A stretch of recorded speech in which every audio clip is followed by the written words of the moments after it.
Sheikh, Lisa has a question. Uh-huh. How can women be a scholar? Scholar? Like an alim? Yes, why not? Prophet ﷺ said, طلب العلم فريضة على كل مسلم ومسلمة. To seek knowledge of deen, that is the fariza and mandatory practice of every Muslim, male and female. Can they even take shahada from if they revert somebody back to Islam, a woman, can they take the shahada from that person? Oh yes, why not? Yeah. Yes. Because I heard like somebody told me like only a man can do it. In Islam, there is no such like restriction. Yes. So she is a Muslim or not? She's a Muslim. She is a Muslim. Now somebody wants to take shahada. Yes. So we will say that the Muslimah, the woman cannot take her shahada.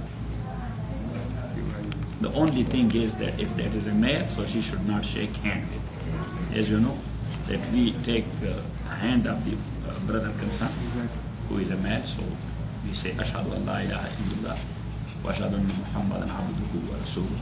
So actually this is as Prophet ﷺ was doing to people. You know what I'm saying? But whenever women were coming to the Prophet ﷺ, Prophet ﷺ was not touching the hand of any strange woman. So he used to give her this cloth that hold it. So she was holding it. Yes. Tanu is not holding it because she is not a girl.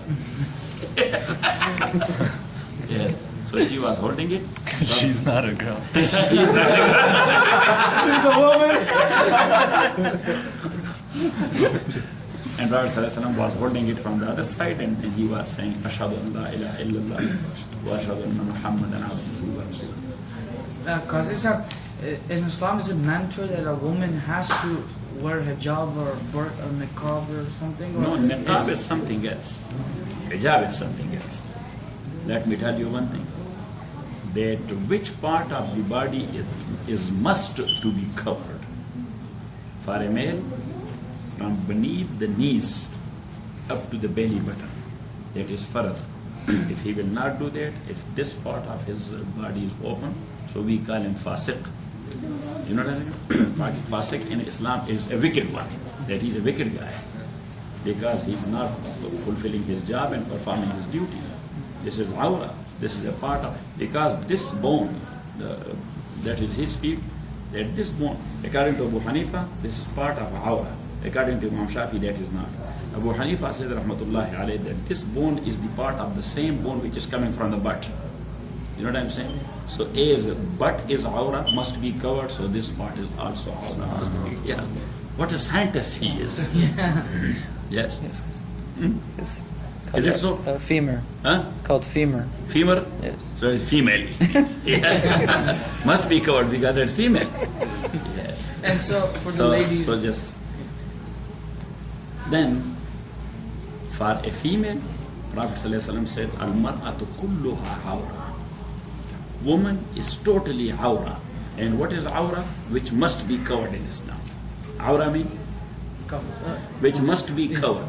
So Prophet ﷺ says, from head to toe, a woman is awra. Illa wajhaha wa kaffeha. But only her face and her hands up to wrist. That is not awra. Now again, in this hadith, as I told you people time and again, that none of these imams has ever said anything from their own self. The only thing is that they are applying the hadith, explaining it and applying it. So now, the three imams, Imam Malik, Imam Shafi and Ahmad ibn Hanbal, rahimahumullah, they are of the view that this exception, you know what I'm saying? This exemption of hands and face, that is only for prayer. That in prayer, that two parts may not be covered. Yes, otherwise it must be covered as well. Because woman as a whole is awra.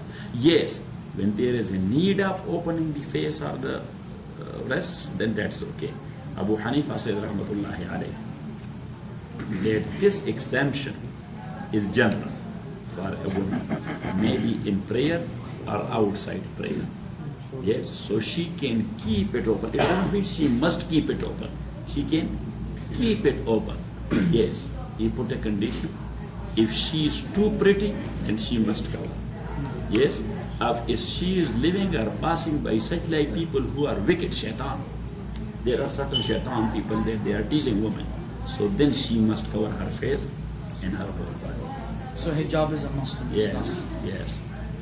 According to three Imams, niqab is also must. Niqab is which cover your face. But according to Abu Hanifa, hijab is must, niqab is must when there is a fitna. When what?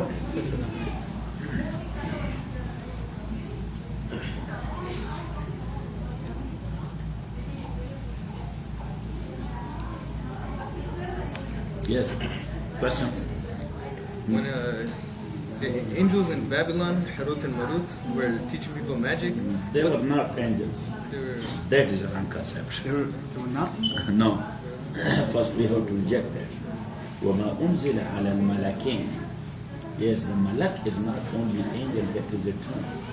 As a proverb, it is used for certain people. Like the children of Israel, when different type of punishment was coming upon them from Allah subhanahu wa ta'ala, which Qazi Fazlullah recited tonight in Surah Al-Araf, that فَأَرْسَلْنَا عَلَيْهِمُ الطُّوفَانَ, we flooded their homes.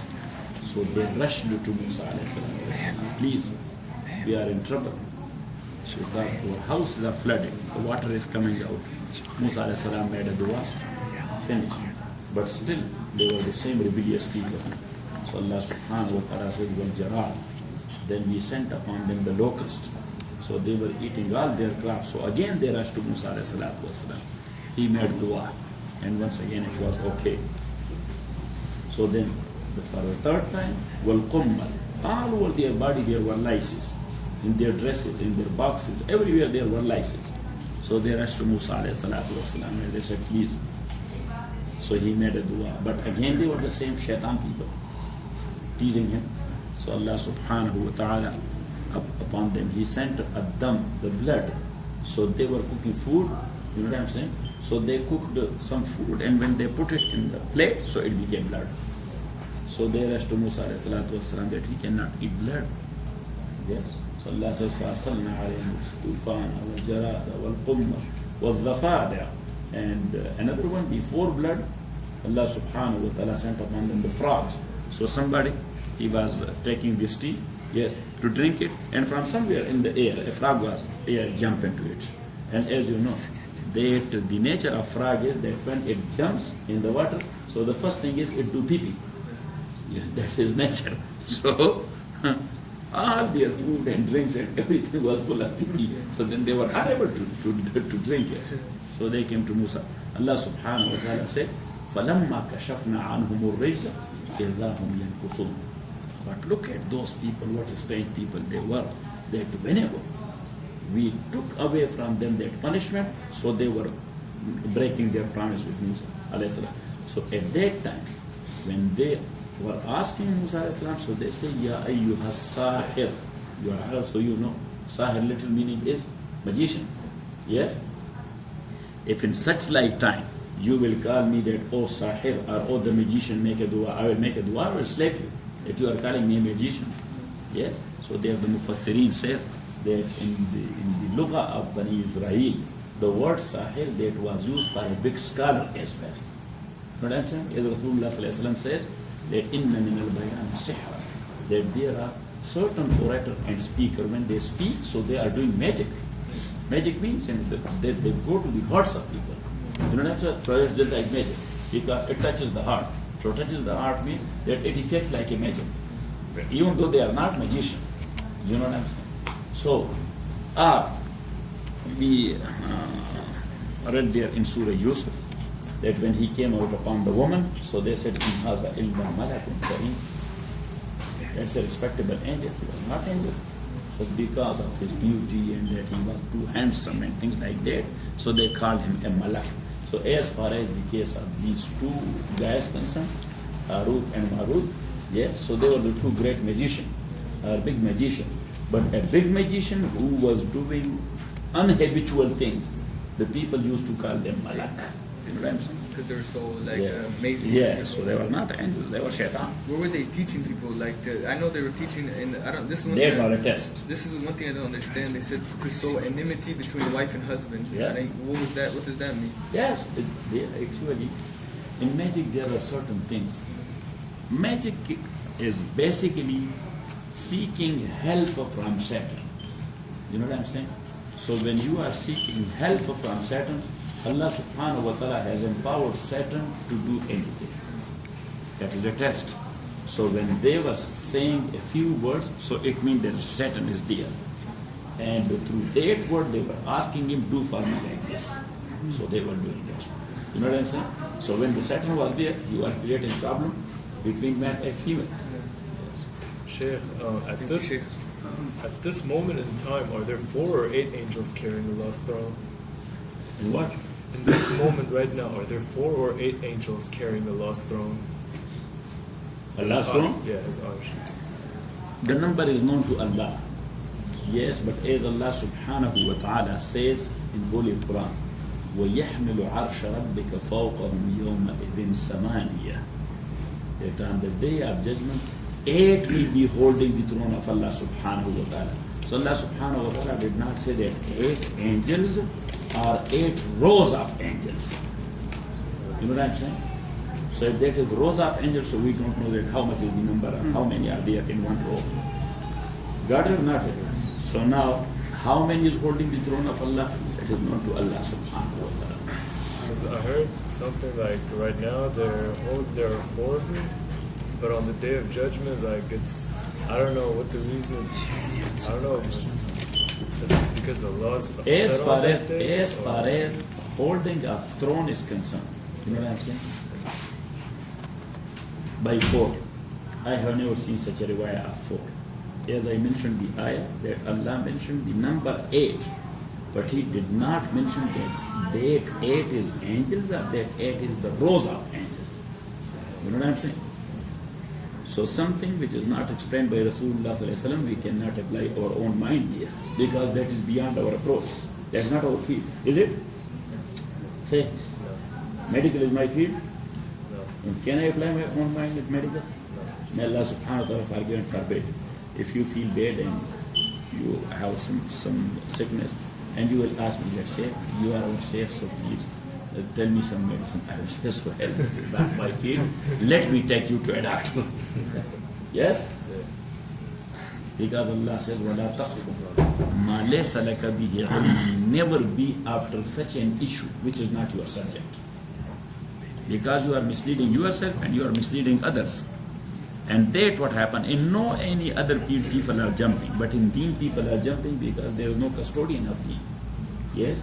The government is custodian of every trade. They are not. Say, yeah. if somebody will open a clinic here, medical clinic, without having the proper knowledge and the proper degree and the proper registration and certification from the government, so the government will allow him to do it. Live with the life of people. They will allow.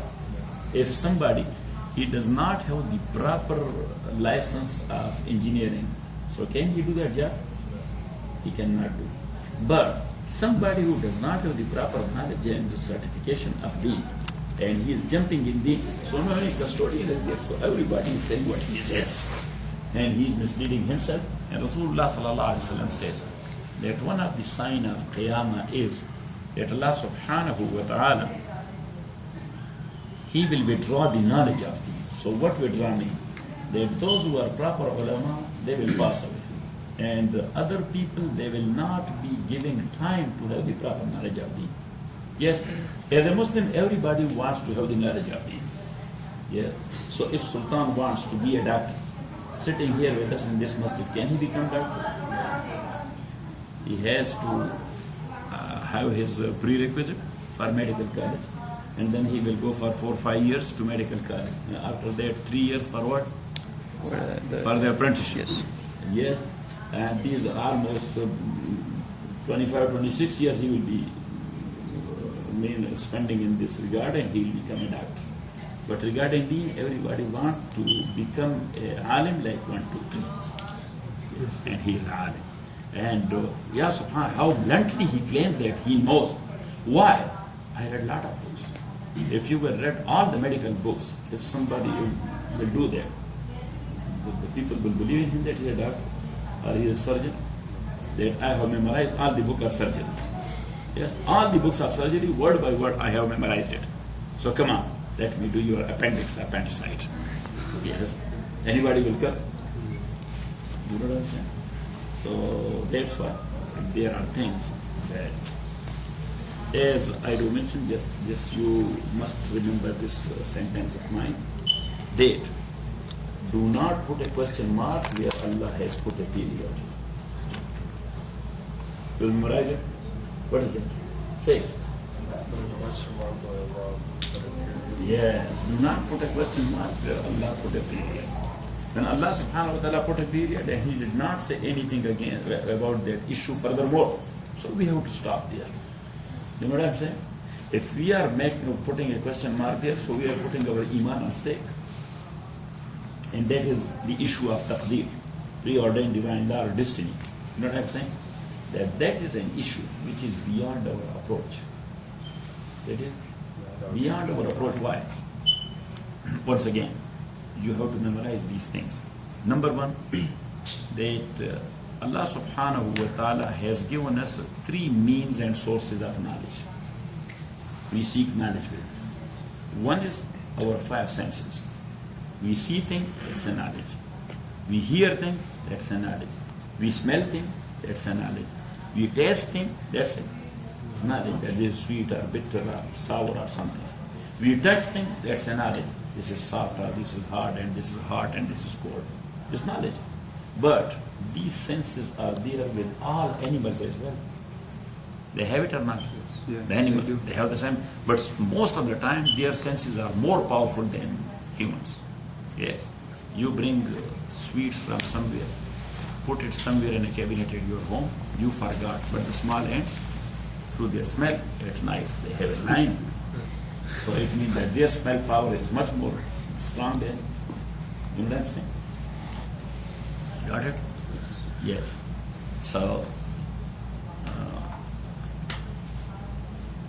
now, we and the animals, both we have the same senses. Then Allah has given us a second source of knowledge. And that second source of knowledge is called aql. Brain, mind, intellect. And this is the speciality of him.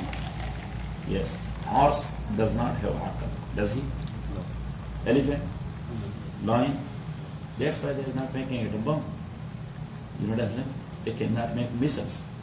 They cannot make aeroplane because the intellect is not there. And this intellect is the base of two things. Number one, because of that aql and intellect, Allah has subjugated the whole world to human. How we utilize the whole world? We are going to space in. Yes, we are drilling in the ocean 6-7 miles down and bringing out the gas and gasoline and these things. Yes, that's why our hands are much more stronger than the legs of horse, or our eyes are much more powerful than the eyes of elephant or something like that. No, that is the brain. That is the aql. So based on aql, number one, the world is subjugated to the human. And number two, based on aql, a human being has been made bound by Sharia. Yes, if he did not, that's why. If someone is crazy, he does not have the brain, he is majnoon, he is pagal, he is a madman, he is insane. So can we ask him, do fasting this Ramadan? You know what I'm saying? Can we ask him? Can we tell him, this is a time of first prayer and you are standing here on the road and, oh brother, he does not put the aql, the base is not there. So the animals, do we ask our animal, let's go for prayer, Tarawih there? Yes, because they don't have aql, they are not bound. Based on aql, we are bound to do all these things and to follow Sharia. Got it? But now this aql is with Muslim and non-Muslim both. You know what I'm saying? Or maybe I'm sorry to say, sometime back the Muslim used to use their aql, so they were controlling the whole world. And now the non-Muslim are using their aql, so they are controlling the whole world. You know what I'm saying? It's not the case of Muslim or non-Muslim there. Muslim will control the world or non-Muslim will control. Whosoever will use the aql and he will exploit the word of Allah. You know what I'm saying? And he will have the technology and the science, so he will be controlling the whole world. Got or not? Now, when aql is common in Muslims and non-Muslims, so there is a third source of knowledge. And that third source of knowledge is only with Muslims, that is not with non-Muslims. And that is called al-khabar al-sadiq, or revelation. What? Revelation, which is revealed from Allah subhanahu wa ta'ala.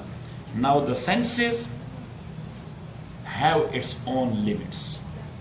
We see, but to a limited distance. Behind that, we do not see. We hear, but from a limited distance.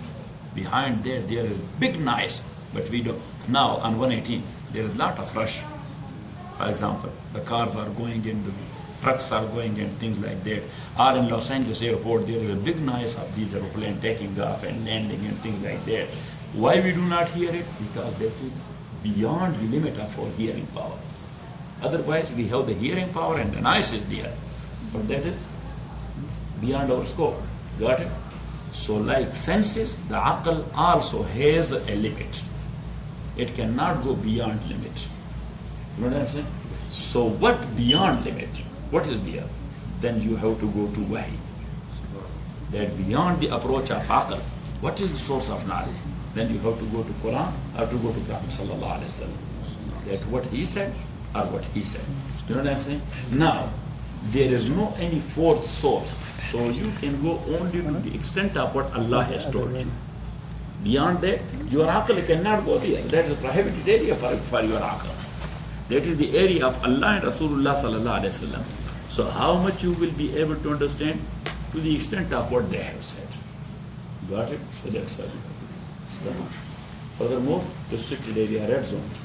What is that? That's red zone.